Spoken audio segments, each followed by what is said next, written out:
Assalamualaikum warahmatullahi wabarakatuh. Perkenalkan, nama saya Firman Nurul Salam, nomor absen 2 dari kelas MPIP. Baik, di sini saya akan membahas konsep dasar manajemen dan kepemimpinan pendidikan Islam berupa. Baik, langsung saja ke pembahasan. Manajemen pendidikan Islam. Manajemen pendidikan Islam adalah proses perencanaan, pengorganisasian, pengarahan, dan pengawasan sumber daya pendidikan dalam institusi pendidikan Islam dengan tujuan untuk mencapai tujuan pendidikan yang sesuai dengan nilai-nilai Islam. Selanjutnya, kepemimpinan pendidikan Islam. Kepemimpinan pendidikan Islam adalah proses mempengaruhi dan memotivasi individu dalam lingkungan pendidikan Islam untuk mencapai tujuan bersama dengan mengedepankan nilai-nilai dan prinsip Islam. Selanjutnya, ruang lingkup manajemen pendidikan Islam.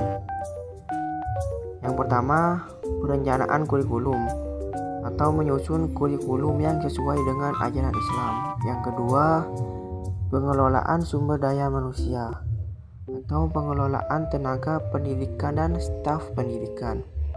Yang ketiga, keuangan dan fasilitas atau mengatur pembiayaan dan pemeliharaan fasilitas. Yang keempat, evaluasi dan pengawasan atau menilai dan mengawasi proses pendidikan dan hasil belajar. Yang kelima, hubungan dengan masyarakat atau membangun hubungan yang harmonis dengan masyarakat sekitar. Selanjutnya, ruang lingkup kepemimpinan pendidikan Islam. Yang pertama, visi dan misi. Menetapkan dan mengkomunikasikan visi dan misi Islam. Yang kedua, keteladanan atau menjadi contoh dalam berperilaku dan berakhlak. Yang ketiga, pengambilan keputusan atau mengajak partisipasi semua pihak dalam pengambilan keputusan. Yang keempat, motivasi individu dengan nilai-nilai Islam. Yang kelima, komunikasi atau menjalin komunikasi yang efektif berdasarkan prinsip-prinsip Islam. Selanjutnya, fungsi manajemen pendidikan Islam. Fungsi manajemen pendidikan Islam dibagi menjadi 4. Yang pertama, perencanaan atau planning. Perencanaan merupakan salah satu hal terpenting yang selalu dibuat untuk setiap usaha dalam rangka mencapai suatu tujuan. Karena seringkali pelaksanaan suatu kegiatan akan mengalami kesulitan dalam mencapai tujuan tanpa adanya perencanaan. Yang kedua, pengorganisasian atau organizing. Pengorganisasian merupakan suatu cara pengaturan pekerjaan dan pengolaksian pekerjaan di antara para anggota organisasi sehingga tujuan organisasi dapat mencapai secara efisien. Yang ketiga, penggerakan atau actuating. Actuating adalah suatu tindakan yang mengusahakan agar semua anggota kelompok berusaha untuk mencapai sasaran sesuai dengan perencanaan manajerial dan usaha-usaha organisasi. Yang keempat, pengawasan atau controlling. Controlling atau pengawasan adalah proses kegiatan pemantauan untuk memastikan bahwa hal yang dipantau mencapai sesuai rencana dan pengorganisasi penyimpangan yang signifikan. Pengawasan bertujuan untuk memastikan bahwa kegiatan diselesaikan dengan cara yang mengarah pada pencapaian tujuan organisasi. Selanjutnya, hubungan manajemen pendidikan Islam dan kepemimpinan. Manajemen pendidikan Islam adalah kepemimpinan pendidikan Islam memiliki hubungan yang erat dan saling melengkapi. Manajemen berfokus pada pengelolaan sumber daya dan proses administratif, sedangkan kepemimpinan berfokus pada pengaruh dan motivasi individu.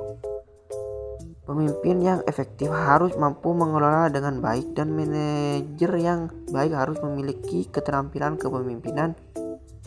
Kedua aspek ini bersama-sama memastikan tercapainya tujuan pendidikan yang sesuai dengan nilai-nilai Islam. Selanjutnya, model kepemimpinan. Model kepemimpinan ada 3. Yang pertama, kepemimpinan transformasional. Kepemimpinan transformasional atau menginspirasi dan memotivasi pengikut untuk mencapai lebih dari yang diharapkan.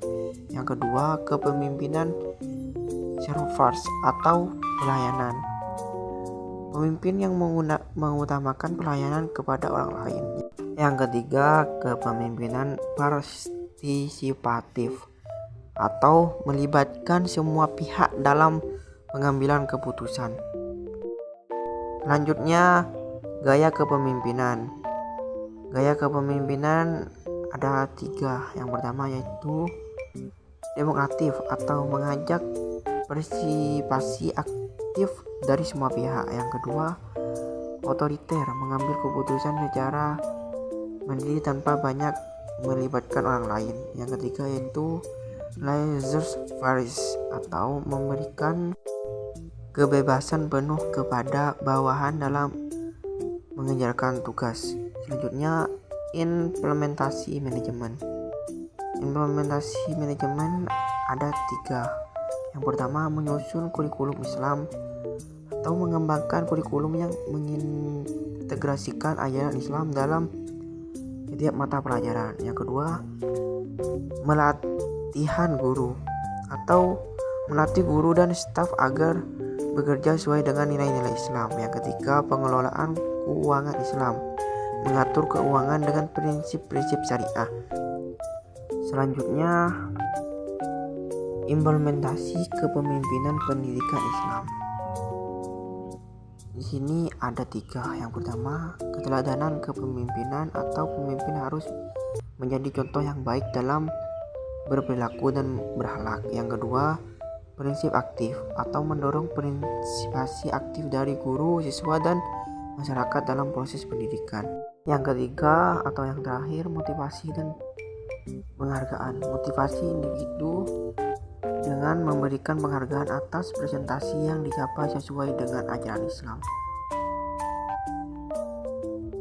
Selanjutnya, kesimpulan. Kedua aspek ini harus diterapkan secara bersamaan dan saling mendukung untuk menciptakan lingkungan pendidikan Islam yang efektif dan efisien, serta mampu mencapai tujuan pendidikan yang sesuai dengan nilai-nilai dan prinsip-prinsip Islam.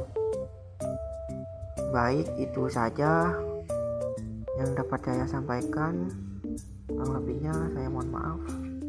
Terima kasih.